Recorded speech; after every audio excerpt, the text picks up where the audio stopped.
We have here with us Dylan Scott. Dylan's been a real driver behind this Bebbington Sheild team for a number of years now.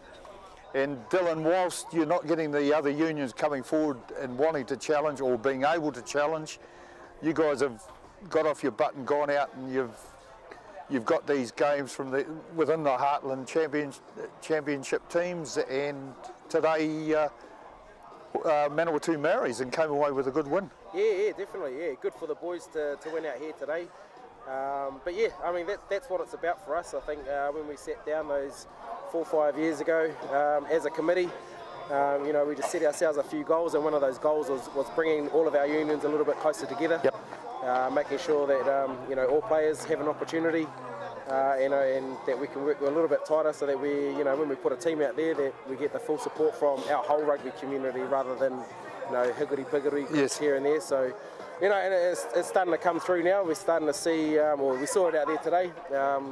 Members from all the clubs around St Hawke's Bay supporting. So good to see. Yeah, and you know, we had at least 1 or 2 members from every club represented in the team today. So.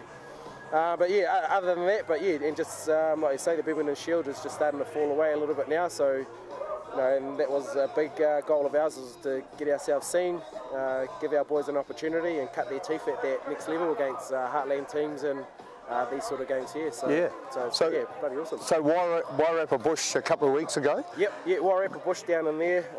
That was a good experience for a lot of our lads.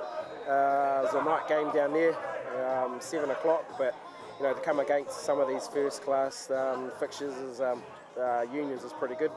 So we actually we've been able to secure an annual fixture with Wairarapa Bush. Cool. So that's we played for the inaugural Stu Smith Memorial. So after catching up with them, they're more than willing to make it an annual match. So that's a good bonus for what we're trying to do here, and to catch a team like that, that's an annual with us. It's going to be huge for our union and huge for our boys to sort of have a crack at that sort of level. Home and away. Home and away. So next year, hopefully we'll have, we definitely will have Wairarapa Bush and Central Hawke's Bay at some stage. Great. Yeah. And then last week you took on Horowhenua Kapiti? Yeah, Horowhenua Kapiti.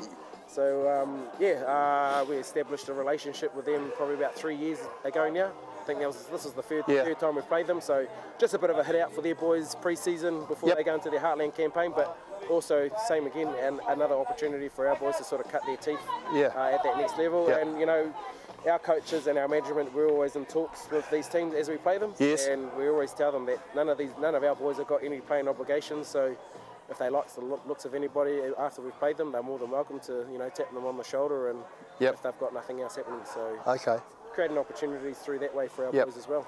Well, there certainly seemed to be enough enthusiasm out there this afternoon, and there were no holes barred really. It was a pretty hard physical battle. Yeah, definitely. That Māoris team out there today, they showed plenty of flair. They did. A bit of skill as well and a bit of physicality, which is good. But it was good for our boys too. I think we fired back pretty well. You know, especially later in the game when we had a few Ongatv boys come on the pitch. Great. Sam Twigley. He was a big standout for me. You know, he plays well above his weight anyway. Logan Blackburn at fullback, he was pretty sharp. He was good.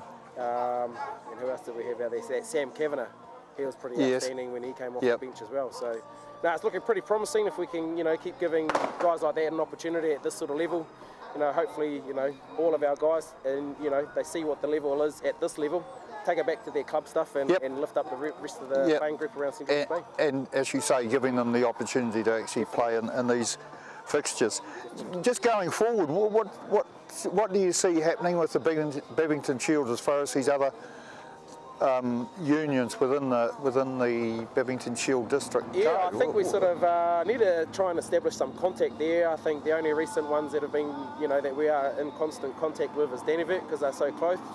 But you know, we've got Rangatiki, Northern Wanganui, Bush Sub-Union, Dannevirke and ourselves all involved. So, you know, I think it's up to our management and our committee to, you know, pull this group together and just ask the questions really, have a meeting and see what's going on, whether is this a competition we're going to carry on, or is this a shield that needs to be hung up somewhere in a museum or something like that, because we need to sort of make some decisions here, and if it's there, it's there, if it's not, then we can carry on our merry way.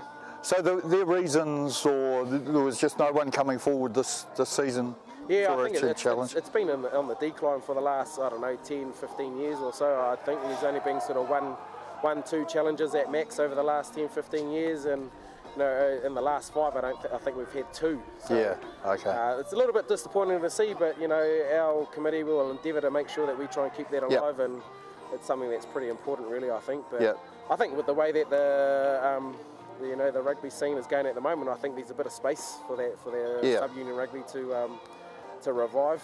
I think we're sort of probably needing to revert back to the old style of you know, rugby through clubs, through sub-unions, through you know, the provincials, and you know, more stepping stones that way through.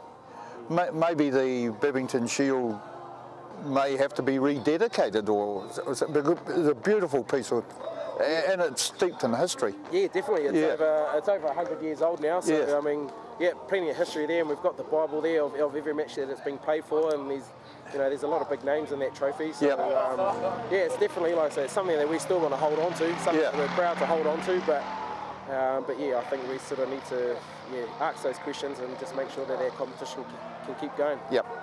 Well, look, good on you for really getting in behind it and pushing things forward. Okay, well done, mate. Cheers, Thanks for that. You. Cheers.